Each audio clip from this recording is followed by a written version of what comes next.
Thank you for your patience, and we hope you enjoy the event.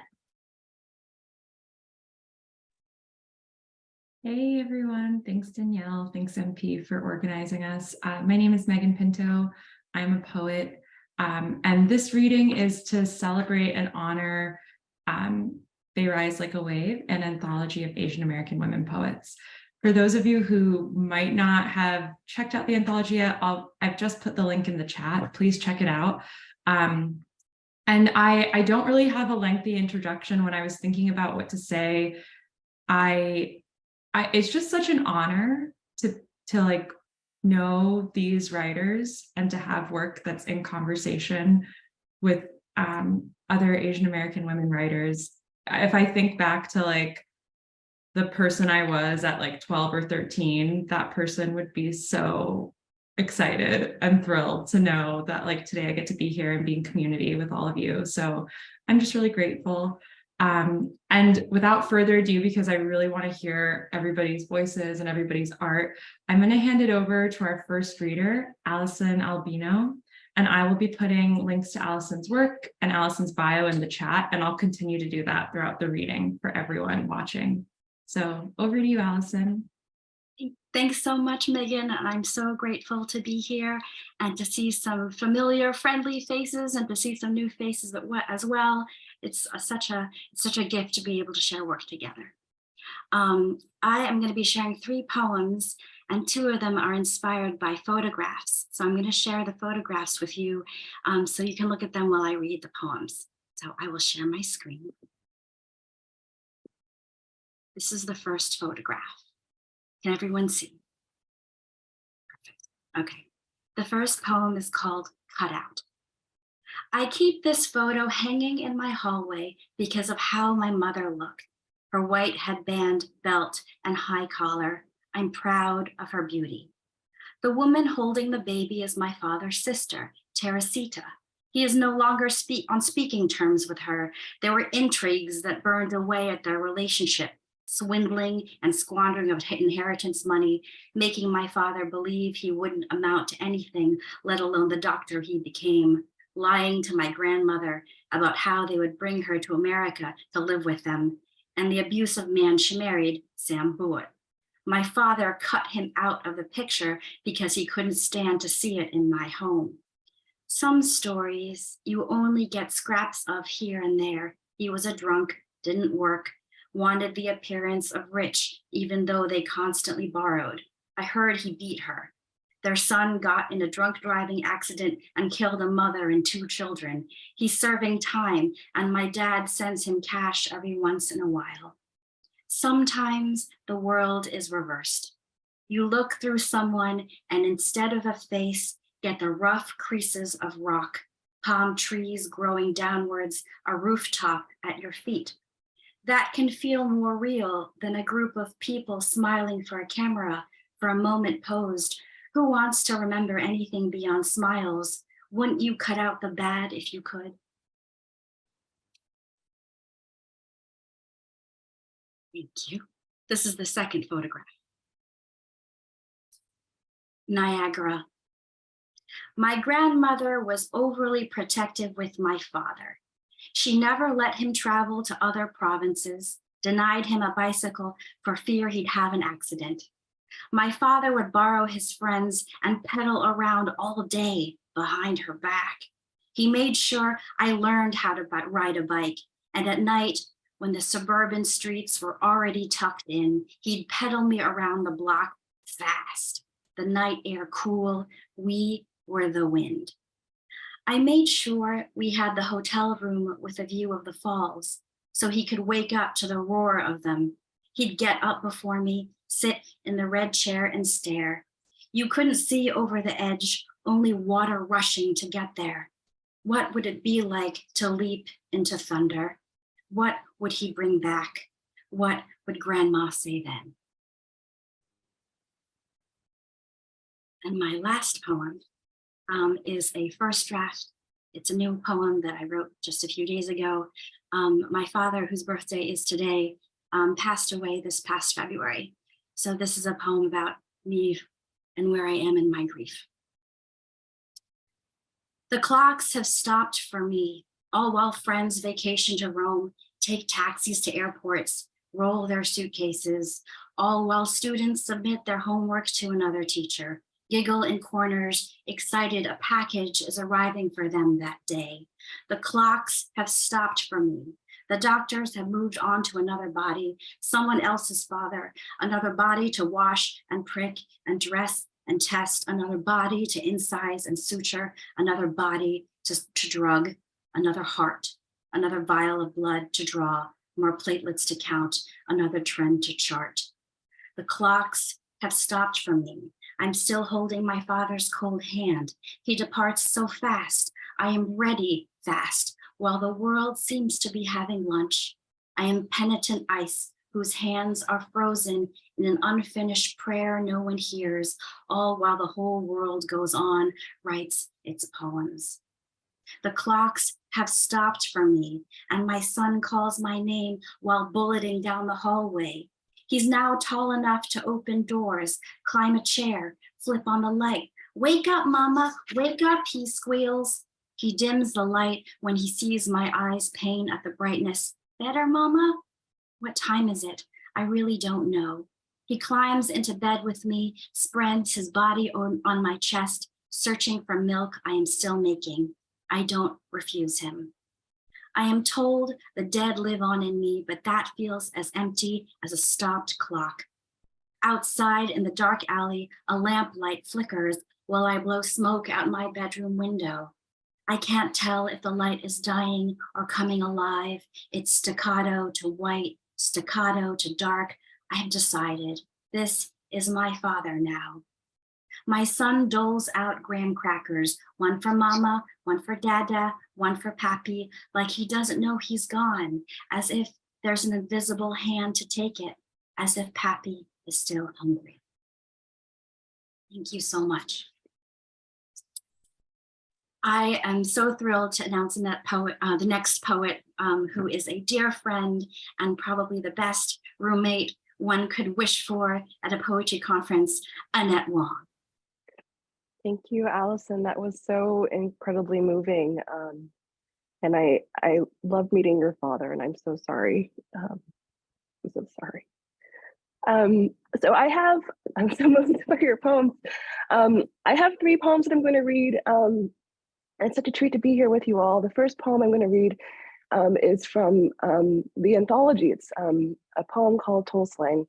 And just a note about Toll Slang, for those of you who aren't familiar, Toll Slang was a security prison in Phnom Penh, Cambodia, where the Khmer Rouge turned a high school into an execution center. And prisoners who were not killed there were transported to the killing fields for execution. The magic tree, which I referenced in the poem, is a tree in the killing fields where the Khmer Rouge strung loudspeakers that played propaganda as victims were being executed. And I should have given a content warning. My poems are a little bit heavy this morning or this afternoon if you're on the East Coast. The first poem deals with genocide, and the second and third poems will deal with miscarriage. So if you need to excuse yourselves, I understand.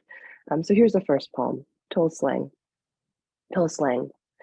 When the power went, there had been rain for 5 days, scattering the hawkers, the motos, the men sprawled in their tuk-tuks.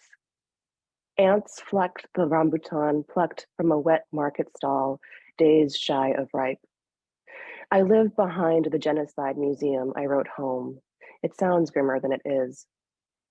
It wasn't the spattered tiles that got to me most, or the whites of eyes captured on camera, the metal beds on which bodies were strung, but the thought of each prisoner's last glimpse of sun ruptured through the shutters and perforated walls, before the blindfolds, the transport, 15 kilometers to Chung Ek, the killing fields, where speakers hung from the magic tree, blaring, "Children, do not forget the fresh blood of our soldiers, and children, forever remember the revolution." Now, darkness.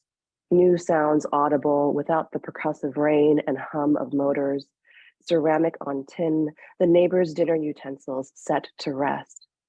In the alley, children with candles laughing, the patter of hands on smooth surfaces, the collective search for something to light. The next two poems deal with pregnancy loss. I had a long journey to motherhood. I have a toddler and I'm actually 37 weeks pregnant right now, but the process of getting here was not easy. So this first miscarriage poem is called Miscarry. Miscarry. To fail, to come to naught, not as in zero, a round figure, an enclosed absence, a course correction, a test of viability, via as in viaduct, as in a long elevated roadway, a bridge composed of several small spans for crossing a valley. Valley, an elongated depression, a hollow between uplands, especially one following the course of a stream. Most commonly, an overpass, a flyover, the states in the middle, Idaho, the Dakotas, just passing through. This last poem is called Lost, and it's after Saeed Jones's poem, A Stranger. I wonder if my lost child ever thinks of me. I know I don't know his new name. I don't know that child is a word summoned in a stranger's mind when she sees him galloping towards a field, swinging his long brown legs. I wonder if she swallows the last gulp of wine in her glass and thinks, I'd like to know where that man is headed so self-assuredly, so fast. I wonder if just a glimpse at this grown boy is enough to make a believer out of anyone. I wonder if I'm the sun warming his face as he runs, or if I'm the wind pulling him back. So those are my three poems. Thank you so much for being here. I'd like to introduce now Anuja Ghimire as our next reader.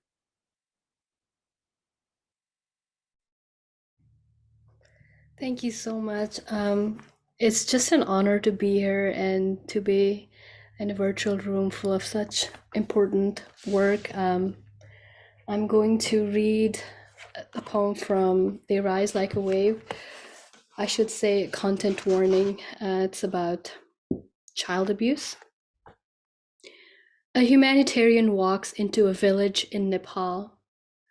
How the old man pulls his trousers higher to hold in the elastic band children's hide and a flattened tower. Behind him, two boys, not yet extinguished, on the floor. The sun was too dim to cast a shadow when he raised a steady hand to block any light.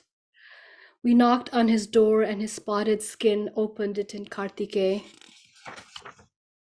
The man who took laurels from all the land was once a boy who remembered milk in the back of his throat before colostrum lacquered tongue dried. Once upon a time, only 61 years ago, there lived a baby. His mother gave him lilies. He came in spring. This was written after I read about a Canadian humanitarian who was arrested after he was found abusing children in remote village in Nepal. Next, I want to read, I write really short poems, so from my newest chapbook, Fable Weavers. This was about the time I was living in Nebraska and I did not know I was in a Bible Belt and how being a Hindu would be so hard. Going to hell in Nebraska. The girl who asked me if I had heard of her God was beautiful. I asked if she also knew about mine. She left. All the doors open to the snow. Once she offered pancakes for dinner. I brewed Earl Grey and swallowed the breakfast I didn't want at night. Sometimes jet lag lasts for years, but you say it's caffeine. On our 45-minute ride for a 25-pound bag of basmati rice, She was worried only I was going to hell in Nebraska. Over the saffron and vegetable biryani, she said grace for my soul. I was worried everyone knew I left turmeric stains in all the kitchens. She told me about bleach that can turn counters white again. I made her chia with milk, cloves, and cardamom, and hummed songs from my mother. The tea got darker, but never bitter. The moon was out, even though we didn't see it. We didn't talk about gods again.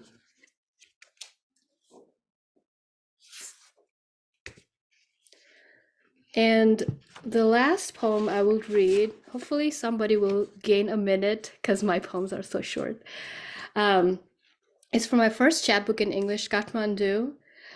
And I wrote this poem because I thought when I came to America, because I had studied English at the same time as I had studied Nepali, that I was going to be fluent in speaking, but boy, was I wrong. And this is about someone making me aware of my accent. A young woman says, I want to speak English like you. She wants to hold my foreign words on the precipice of her tongue, like Seinfeld's Babu and Simpson's Apu, to unfurl them as a party trick. How are you? But the cloak of her intonation slides again. She stands, can't see the change in your cheeks meters away, flicks her chin-length hair. After the wind knocks me down on my cubicle, I am 3, and my forehead hits the wooden desk. Number 2 Nataraj pencil dots my white ironed uniform sleeve. Elbow smudges on my first alphabets. The circular egg, the police stick, the monkey tail, the demon's mustache ka, that I had learned to write while dreaming. The broken triangle with the tummy stitch, A, that I wake up mumbling. Lightning of her question shrinks her in a flash too. She is salmon hue, bare on her mother's lap, and oh escapes from her wet lips when her mother says, ah. She still claps. The baby sits up straight, syllable by syllable, and stretches into the young woman laughing alone in the office, near telephones that ring, the same in any language. Thank you.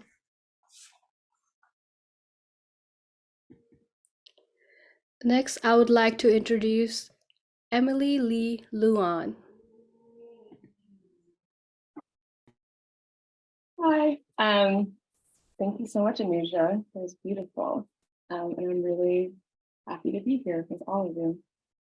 I'm just going to read 2 poems from my new collection, Way or Return. Ars Poetica. I'm so absorbed in the feeling of things, I forget to see the shading of trees. I watch the boughs just to sense their swaying. I've taken too much from what moves outside my window. I've asked a leaf to make me better.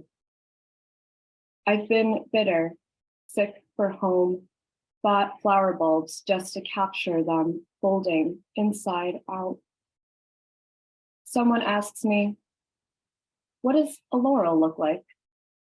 I can't answer, say, it must be leafy and green. Am I selfish? Can I say I gave and gave? I'm so sorry.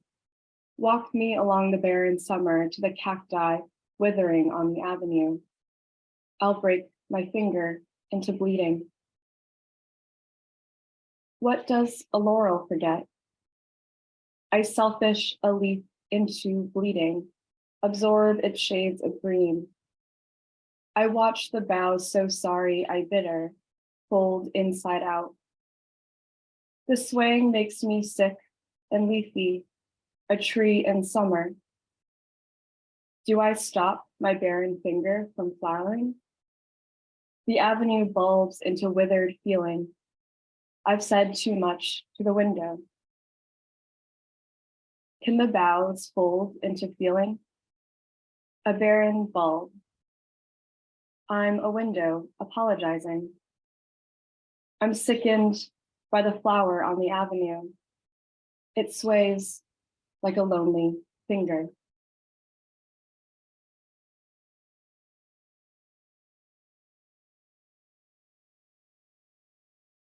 This poem is written after Khalil Gibran. When my sorrow was born. When my sorrow was born, I held it, a dark pearl spit from its shell, and I remembered the salt that had rounded it centuries ago, before I even had a mouth. And my sorrow was unafraid, and it gave me back my bravery and my anger, walked me to the tossing water, and proclaimed the water mine. My sorrow held me and did not tell me not to cry. And the girls about me watched our sweet days together with longing, for they too wanted to be held by something with fingers as slender and delicate as my sorrows, fingers that tapped their temples and had them see how they had been wronged. And those who longed for my sorrow would never have a sorrow like mine. I knew that, for my sorrow had a forest black mane like mine. And my sorrow let me say, I, mine. And my sorrow sat with me on the fire escape all that breathing winter, and my sorrow would not let me into the water. And my sorrow deveined shrimp and patterned them on my plate, brought me a wide bowl brimming with broth. And we ate fried eggs with chopsticks. We waited for my joy to come. Thank you. I'm really excited to introduce next Jane Wong. That was so utterly beautiful, Emily. Thank you so much for that. And just holding that deveining shrimp for just a second longer. I'm so honored to be a part of this anthology, and I'm just going to start by reading the poem from the book, which is called Lessons on Lessening. And I was thinking a lot about how to return to like the wisdom of a younger self in this poem. Lessons on Lessening. I wake to the sound of my neighbors upstairs as if they are bowling. And maybe they are, all pins and love fallen over. I lay against my floor if only to feel that kind of affection. What I've learned again, time and again, get up. You cannot have what they have. And the eyes of a dead rat can't say anything. In Jersey, the sink breaks and my mother keeps a bucket underneath to save water for laundry. A trickle of water is no joke, I've learned that. Neither is my father wielding a knife in starlight. I was taught that everything and everyone is self-made, that you can make a window out of anything if you want. This is why I froze insects to see if they will come back to life. How I began to see each day the swoosh of wings get up, the ants pouring out of the sink onto my arms and dish heavy water. My arms, branches, a swarm I didn't ask for. No one told me I'd have to learn to be polite, to let myself be consumed for what I cannot control. I must return to my younger self, to wearing my life like heavy wool, weaved in my own weight, to pretend not to know when the debtors come to collect. I'm going to read the very first page of my memoir, which I just got my final copies in the mail, so I'm pretty excited about that. Yeah, this is just the very, very beginning of the memoir. It's out in about 2 weeks. The opening chapter is called Dragon Fruit. Dragon Fruit. In the murky broth of yet another heartache, my mother cuts me slices of dragon fruit. I'm home in Jersey and slumped at kitchen table. My hair is dip-dyed in snot, tears, and hot mascara. She hands me a slice, the white interior flecked with black seeds like suspended ants. The slice dangles on her knife, the glinting steel close to my mouth. I eat it off the knife. I've always eaten fruit this way, right off the sparks of my mother's blade. I take it into my throat, still heaving from too much survival mode. The taste is mild, despite the fluorescent hot pink flame. The seeds punctuate something I know must come. It slides down my throat like a sweet summer slug. Jane, you have to be strong. I need you to eat more, she tells me, cutting another slice. But I tell her, I'm so tired of being strong. Fuck strength, fuck resilience, fuck lessons to learn, fuck trying and trying and trying. I tell her, I don't want to be strong. I can't be strong anymore, even if I wanted to be. I want to be weak. I want to fall completely apart. I want all the atoms in my body to crumble, scree of the self. I want to lie down on this cold kitchen table forever. I want to be a sloth who hasn't shit in a week, cracked ice, dish soap bubbles, mild hot sauce, rabbit paralyzed by fear, my breath leaking away from me like an ellipses, weak. I expect her to disagree, to demand strength, to tell me I have no choice. Did she have a choice, staring at the gaping pits my father left behind? This time, though, she doesn't fight me. So be weak, she says, like a threat. Sticky fruit juice encircles her jade bracelet, and fruit flies rouse around us dizzy stars. But you have to eat more dragon fruit and clear your system. She wants me to shit it out. And this time, she hands me the knife. I'm going to read one last thing, which is kind of written by my mom.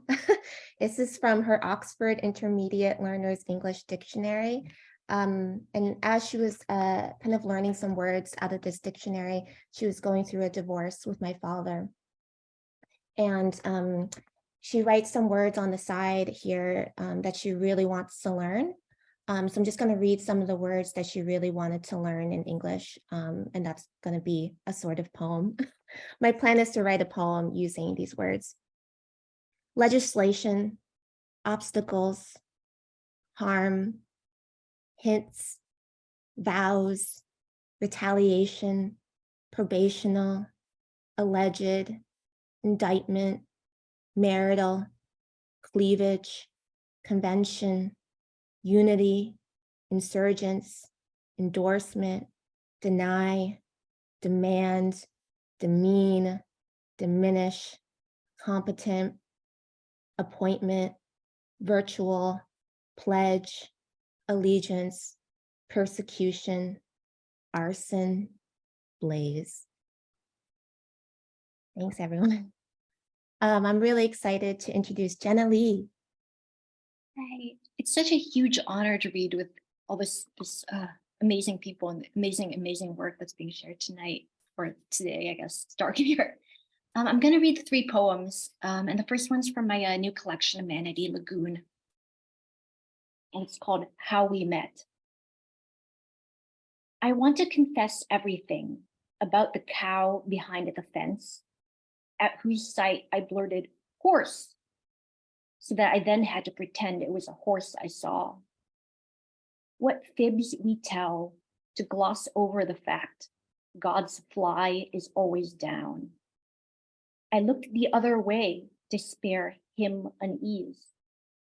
That's how I met your eyes across the cocktail lounge. It's how I met everyone I've ever met. So I'm going to read 2 sonnets now, and this one's a new one. It's called On the Subjectivity of Poetic Interpretation. Her hair is thin, as though it's penciled on, and scalp peeks out between tan strand and strand, like pale sky glimpsed through spindly trees at dawn. This makes her eyes, more dense packed darkness, stand out when she gazes sideways at my face, a blinkless look that feels accusatory, as though she wishes to reproach me for my unforgivably prolonged delay in getting out of bed and gathering her swaddled body up in my embrace, when gaping, flailing, she began to fling fierce cries out of the crib in which she lay. Unless it's that my overlapping guilts miscolor these glum glances she uptilts. And I'll read one more sonnet, and this one's called Reading Levi During Social Distancing. In Tang verse classics, lonely wives rebuff the orioles that flirt amidst their flowers. They'd rather climb steep observation towers and wrapped in tragic shawls atop a bluff, command a view of miles on miles of rough terrain uncrossed by human forms for hours, then lean into the softness of spring showers, breezes, bird song, and other sensual stuff. Or so the male bards of the Tang portrayed them when writing verses in a female voice. And I can't blame them for it. Simple boys, they merely wanted someone back at home to miss them in their absence, to upbraid them for being far, to love them through a poem. Thank you very much. And it's my pleasure to introduce the next reader, who's Jess Yuan. Thank you, Jenna. That was so lovely. I'm gonna read 2 poems. The first one appeared in Mass Poetry's Hard Work of Hope series, so I'm really grateful to be sharing it here, and just so glad to be here with you all and with all of this incredible work. I'm going to share my screen to follow along, if that's all right. All right. I am talking about joy. I mean how I may never learn from it if there is always both yes and no catching porous and crumbed at the throat. And if you do not see it also, the underlying freedom, smooth stone tiling the swimming floor, rough stone tiling the world, of these our summer years, spent to hum one leaf then another, wanting the biggest leaf of them all, with a long line of everyone awaiting thanks and credit. God and history, inventors of refrigerant, deodorant, management, and parent, yes, you make up a part of it like everything else. You are stained in the dish also. And what is this culture I am a part of? Does each psyllium know that the rest of it is a waste of praise, no praise for the institution, no wasting of sunlight on the asphalt's tar heat. It must fall upon the grass and leafy crown who makes something of it. Praise must be thrown there to the quivering strand of life on its own work, crushing the slimes together, new smells, useful, pinning up and taking their legs, eating tin, outgrowing our planting pots, our hermit crabs and baby shoes, and do I need another pot with no room on the terrace, this terrace with its corners, to sweep and muck under the great wheel of time cycling into its autumn, Cretaceous, hurricane my name, October, February, July revolution, portentous dodo birds shooting off their toes. It takes a great deal to imagine something other than that. Whatever we imagine now must know the slope and soil. I cannot draw up the map. I cannot draw up each doorway in the city where every one of them knows and agrees. I cannot draw up the map to that city. We do not believe in perfection. We are not sorry. We laugh into our wrists. Still, it is my most fervent dream. Still, we can earn scraps of praise from the dumpster's opossum, the crabapple drunk moose. Oh, to be huge and where left we going? Still, it will matter at the city's edge and further, where the snow hare must decide whether to cower in meadow browns or winter whites. I am not deciding. I am just telling you how hard we all try. And the second poem I'm reading is a sonnet. Excavation. First the flood, then sandbags on the embankment, dead-bodied bird, sack of woven plastic gorging on the earth inside. Then the sand mashed together and shaped in the sandbox, digging through the yellow worms, pointing down to China through the great hot sloshing interior. I had to know what lay under, narrow hole in the damp scooped out to my childhood armpit. I felt but could not see. Rubber, black matte lining, root of the world. Then that first sprouting hair where there was none, held up to the mirror. Secret commercials convinced me to cultivate the smoothened self, what cocoons over the first image. But the archaeologist is unsure. It was that still and foggy time before language became the gate, and then the pit, and then my gate again. Why should I stand up, tear through the debris of molting skin? Thank you, and I'm excited to introduce Jhani Randhawa next. Thank you. Hi, everyone. Can you all hear me okay? Beautiful. So transported by all of these readings. Thank you so much, everyone. And thank you, Megan, for bringing us together. So I want to share really briefly just a note about this poem. And I want to just offer words from Veena Das's Anthropology, Ethnography, Reflection, Life and Words, Violence and the Descent into the Ordinary. And so I'll read this and then I'll share my screen.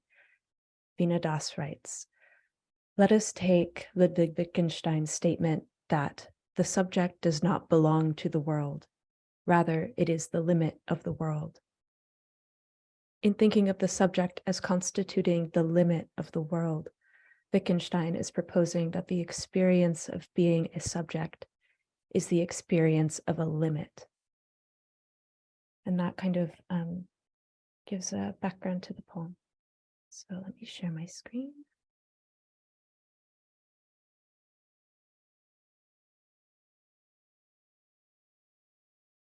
All right, can everyone see my screen?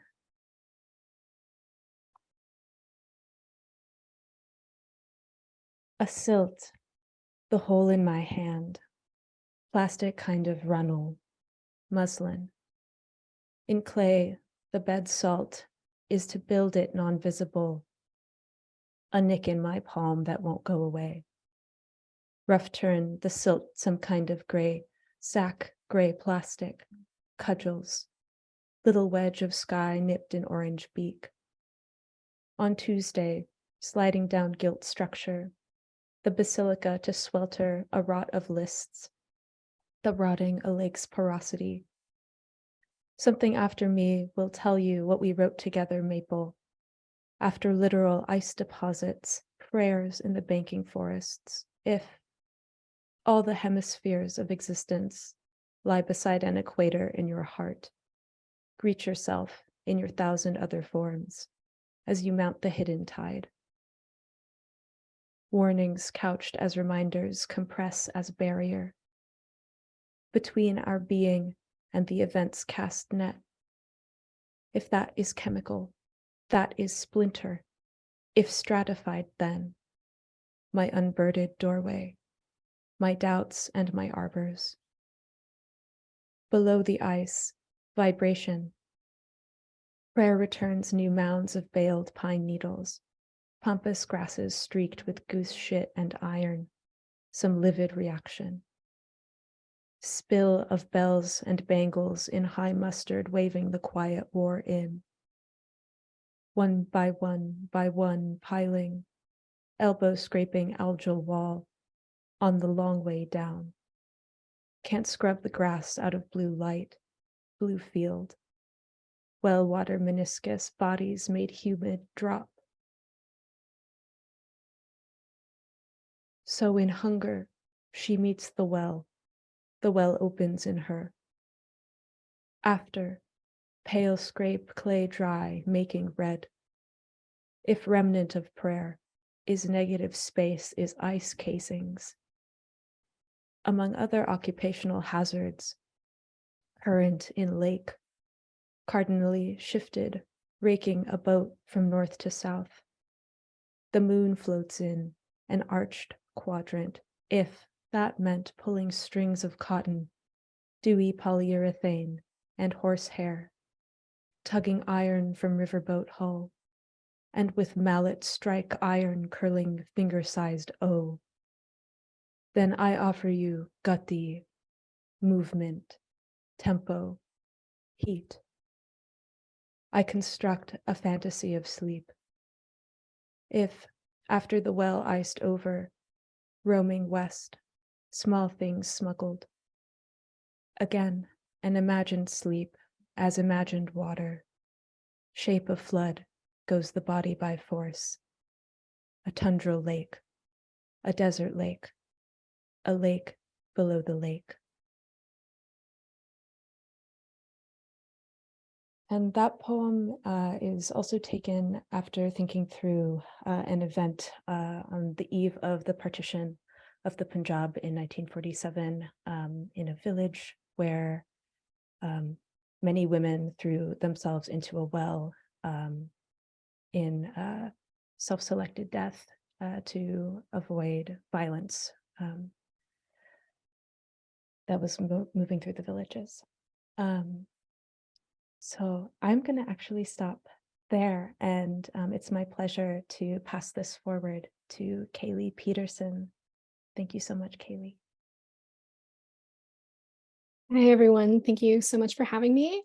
I'm Kailee, and I'll be reading my poem Vanishings, which was originally published in Sonora Review.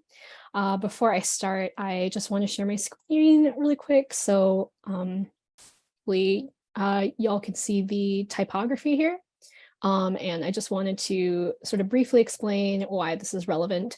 In the Leiden conventions of classical scholarship, editors use square brackets to denote text that is missing in ancient manuscripts and has been restored by the editor. So in Vanishings, perhaps you might think of this bracketed text as something that has been restored in the act of writing. So Vanishings draws on my background as an Asian adoptee with a Jewish father, and I really hope you enjoy.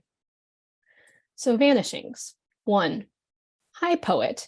My daughter was taken from Chinese City, 6 hours away from the city you were born, in 2005. I will share her info with you, unsolicited, apropos of nothing, concerning nothing. 2. Dear white mother, canned expression of deference to a white person. I am only on DNA website to find a Chinese couple. If you do not have information pertaining to the people who left me on the steps of a hospital, which led to my placement in an orphanage, and then a long overseas trip from which I have not yet recovered, please do not contact me again. 3. Georges Perec sits at his writing desk. He is attempting to write about his mother, who most likely perished in Auschwitz, a Polish name perhaps better expressed by the title of his novel, La Disparition, A Void. History has destroyed many things of ours: language, memory, a pile of gold teeth, the last riches of our people. 4. The poet sits on her bed. She is attempting to write about her past in the style of a rédacteur, a raconteur, a jester, a player of games. I am a lipogram, an excision. The violence of exile has made me marvelous and strange. 5. Her white father points to the name of an obscure German town on the wall. Your great-grandmother's family was from there, he says. The names on the wall are a list of exterminations. 6. How do we name a loss beyond loss? An absence so great, it has swallowed all our nimble verses, our eloquent ways of hiding the truth. Dear mother and father, the poet writes, what happened in that place 200 miles north of Hanoi, When you left me there, what did you expect me to become? A foreigner in my own country, a pestilence upon my Danish house. 7. In ancient Greek, the copula is often elided. There is no need to assert the coupling between adjective and subject. Perek, ulipo, the unnameable. Asian, woman, source of strife. 8. Semantic imprecision. Children need homes. Any family is better than no family. We help orphaned, abandoned, and vulnerable children. Reproductive colonialism, the consumption of the Orient through the capitalist purchasing of children, a separation unto death. A white woman's voice on the television through static. I decided to, from China, because cheaper, South Korea. 9. After the death of his parents, Georges Perec went to live with his aunt and uncle. After the poet's death in childhood, she sailed her empty body across the ocean. 10. Hi, poet. I saw your profile on DNA website. I found this post online that might interest you. The child was relinquished in 1996. Her name, Sea Garden. The poet looks at her Chinese passport. The name she received in the orphanage contains the symbol for moon. She had already left China by 1996. 11. I am a discursive movement, an omission. I will not say it.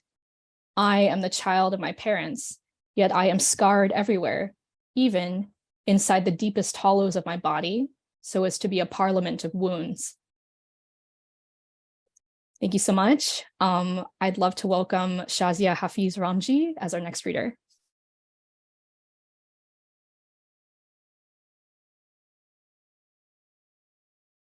Hi, everyone. Thank you, Kailee. That was such gorgeous, layered, discursive work. Really admire it. And thank you, everyone, for being here. I'm going to read the poem from the anthology, which is called Leopard Dream Symbol. Leopard Dream Symbol. Last night, I dreamt of a leopard on the roof of the convenience store down the road from my place. I was inside a car at almost nighttime when I saw its fur gleam past the antennas, its spots hidden under a wet skin, as if it had swum in tar or a dead swamp. When I woke up, I entered Leopard Dream Symbol into my phone.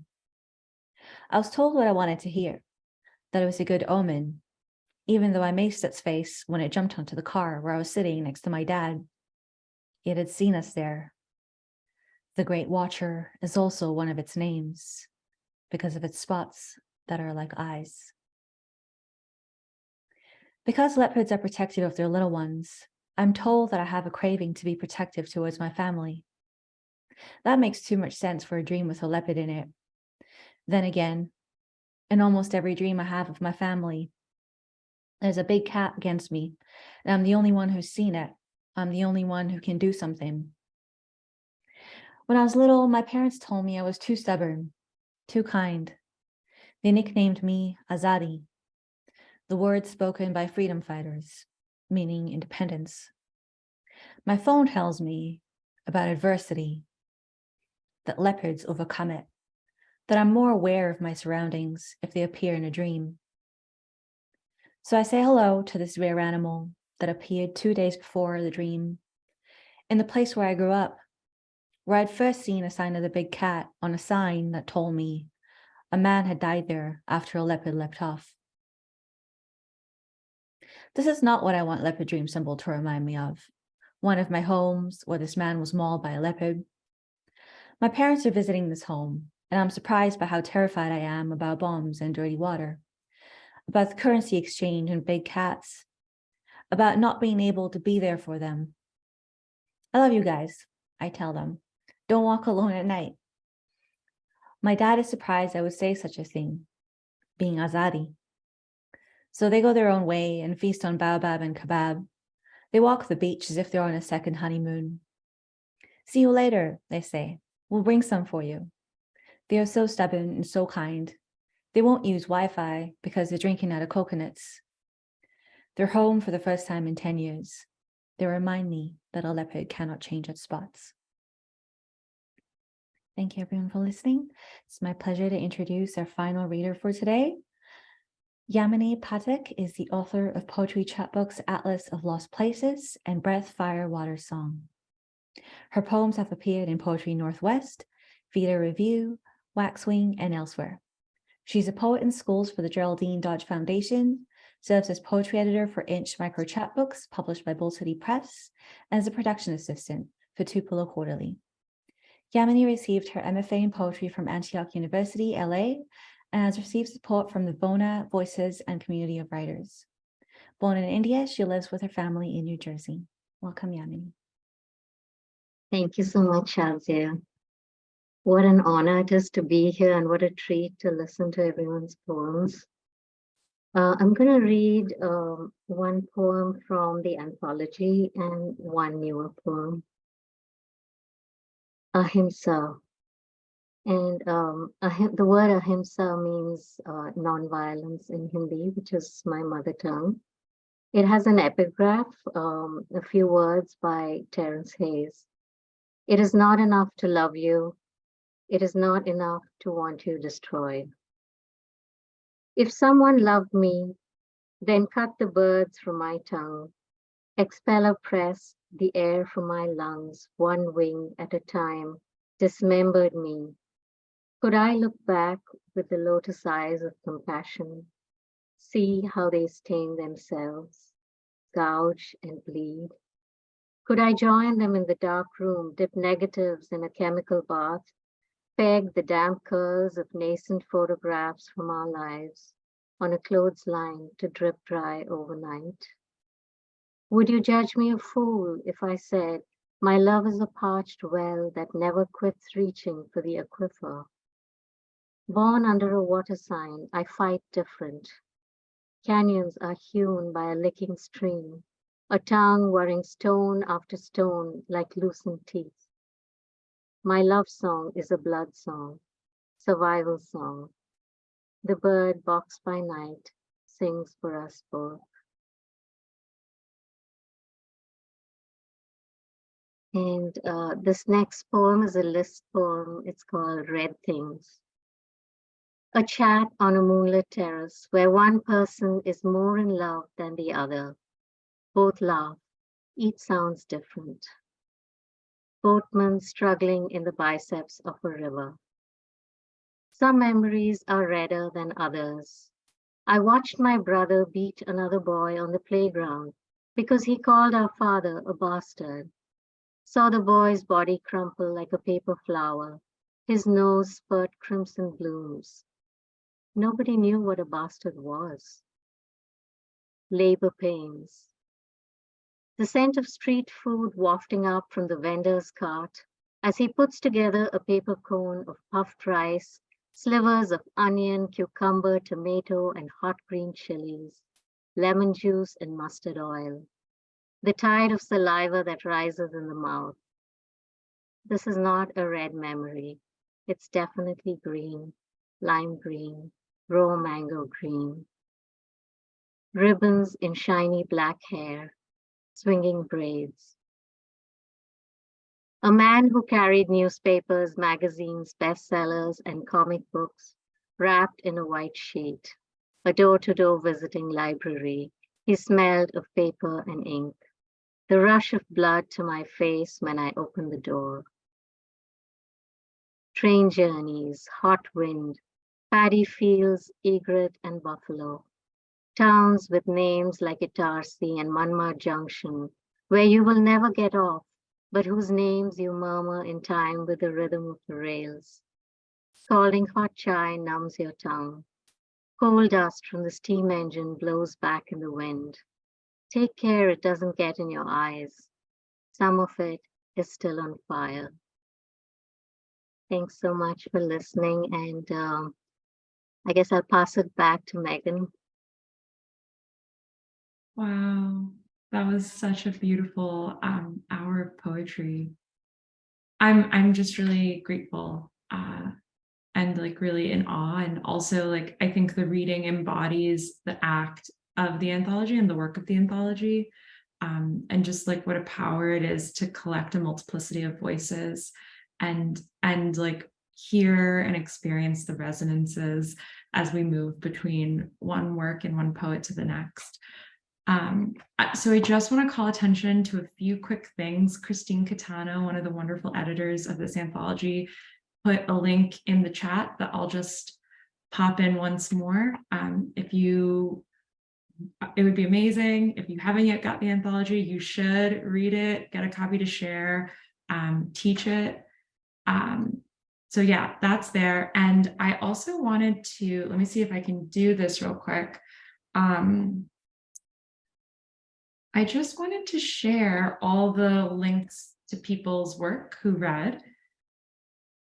Okay, it's a little messy, but there it is. There are all the links in one text block, but also in the chat, if you've opened up the chat and there's the ... for more, you can actually hit save chat and then it'll download into your Finder, and that's probably a better way to do it. But I would really encourage you to take time, check out the links to people's poems, websites, check out the books. It's beautiful work. And yeah, in our last minute, I'll hand it over to our hosts at the Massachusetts Poetry Festival. Thank you all so much for joining us. Thank you so much. What a wonderful reading. If we could just give a round of applause. Silent applause, but let's do it anyway.